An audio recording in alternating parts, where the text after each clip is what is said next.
Good morning, YouTube. I am Himanshu. Welcome to my channel Nomadic Soul.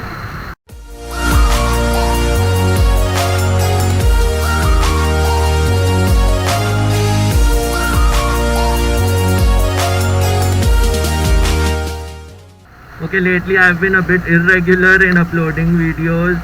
I'm a final year engineering student and I'll be having my exams from 15th of November. So I was busy with the preparations and all the things, studying, preparing for the exams.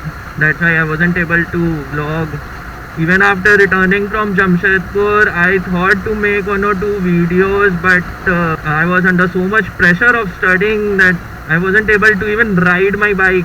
So that's the reason why I wasn't able to put up videos. And I received many messages. They were asking me to make a video on the things that I hate about my bike. So today's video will be the things I hate about my bike.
Coming to the things I hate, see, as I already said, I don't hate, but I face some problems in this bike, which I'll today let you know frankly without hiding anything.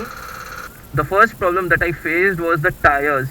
When you buy the new bike or when you buy an Apache RTR 160, you'll get those TVS Remora tires. And trust me, you better change those tires on the first day only, otherwise you'll have to hug and kiss the ground. No, if you know what I mean.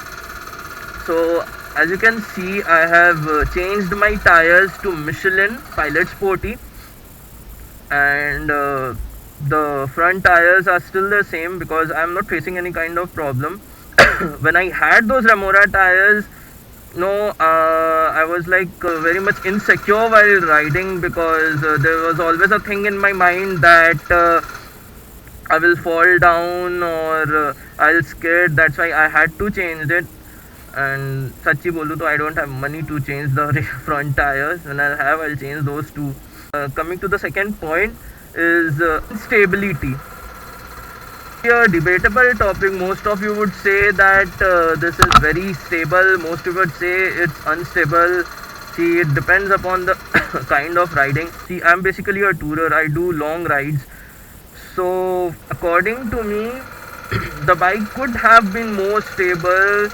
I mean, whenever I cross around 8,000 RPMs and 9,000 RPM, it slightly wobbles. It doesn't wobbles that much, but it slightly wobbles. Creates a bit of insecurity in you. So you have to slow down and then again continue. So I guess something should be done to make this bike a bit more stable at higher speeds. That thing at higher speeds, it is not much stable as compared to the other bikes. Okay, third point is the most prominent one, the vibrations. Those who own an Apache, they know how much this bike vibrates on higher RPMs.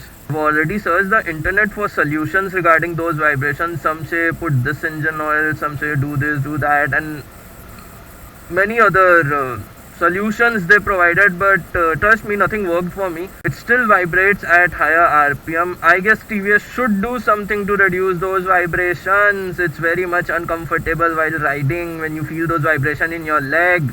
it starts paining, your back starts paining. If any TVS official or any TVS worker or anybody, यार, if anyone is watching, please मेरी अर्जी पहुंचा दो उनके तक, vibrations कम करा दो यार. Coming to the fourth point, the mirror grooves.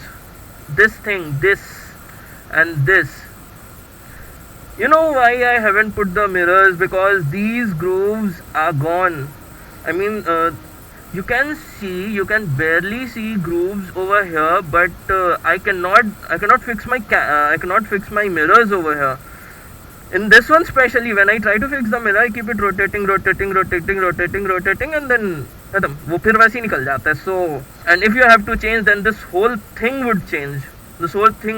And as you know, TVS parts, it's very much costly. It's not easy to change parts of TVS. So I don't know how to solve this problem. If anyone else knows any solution to this problem of mine, please leave a comment below. Coming to the fifth problem that very much concerns me is the shock up and these forks. These forks, if you have seen bikes of Bajaj and bikes of Yamaha, that is Pulsars and FZs and R15, you might have noticed this thing, it's a bit wider than this. TVS has this very thin, and I would like to share a bad incident. Before buying this bike, I had an older version of Apache, and I had an accident. After that accident, when I saw my shock up, it was like it came till here, and this whole thing just bent like this. Okay, coming to the sixth point is the weight of the bike. This bike weighs around 137 kilograms. I guess it should have been a bit more heavier. That would have added to the stability thing also. This bike would have been more stable. It would have been a bit heavier. But okay, they have designed it in a particular way. They might be knowing more than me as to why they have kept the bike so light. But according to me, if you ask me, this should have been a bit heavier, because I also ride a Pulsar, I also ride an Apache, and I know this bike is very light. That's a very good thing for riding in the city, and it's very much flickable. The handle, the seating posture, everything is okay. But I wish this bike should have been a bit heavier, because it's so much light. There are always chances of skidding and the bike to be unstable at high speeds. Okay, coming to the sixth point, windshield. Now don't judge me that I don't wash my bike or something. This thing has become very old enough. I'm going to apply some stickers over here so that it looks good. Okay, this windshield, I don't know about this construction over here. It could have been like this, as in the older versions of Apache. It should have been like this, so that at least we could save ourselves from the wind blast. It's like even if you lean, the air is like blowing over your head, and you're like zooey types.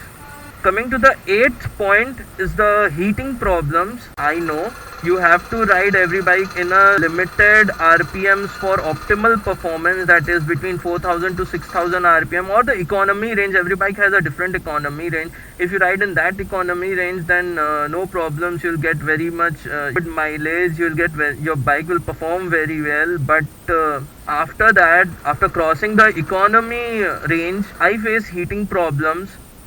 I don't know why. I always top up my engine oil on time. There has never come any situation when I didn't top up the engine oil and because of that I faced any problem. No, there's nothing that kind of problem. But still, I face heating problems in it. The bike gets overheated. Okay, and the ninth point, or the ninth problem, is this. Yeah. These are plastic fairings. This is the plastic fairing, this is the plastic fairing, this is a plastic fairing, even this is plastic fairing. As you can see, I already have a crack in my mudguard. It would have been better if these plastic fairings would have been changed by the metal fairings or something. I know that would add weight, but if your bike falls once, then you're like gone. These plastic fairings are so much expensive. Okay, and the last problem, I know I shouldn't say that's a problem or that I hate, that annoys me very much. After some time, after you have crossed around 10,000 or 15,000 kilometer chain of this bike, it starts to give a very weird noise. I don't know what kind of a noise is that. I've tried to fix. I've changed the chain sprocket both. I've changed everything. I've lubed, I've cleaned, I've done everything, but still that there's a very weird kind of noise that comes out. I don't know what is that. Hope I'll find a solution to it very soon. One thing I would like to say, don't judge this bike on the problems that I have told you. Apart from those problems, this machine works like a miracle. You know, you have to ride an RTR before judging it. You just can't judge. This bike is a real beauty, you know. And you know, if you are wondering what is that circle mark over there in my tank, that's when a cricket ball struck my petrol tank. बच्चों की कृपा है. And yeah, one more thing, I had crossed 100 subscriber very much before and I wasn't able to thank you people. So I'm doing it right now. Thank you people very much for your support. Keep supporting me. And again, if you want anything specific to be covered, do let me know in the comments below. Okay guys, thank you for watching my video. If you like the video, do hit the like button. I hope this video was helpful to you.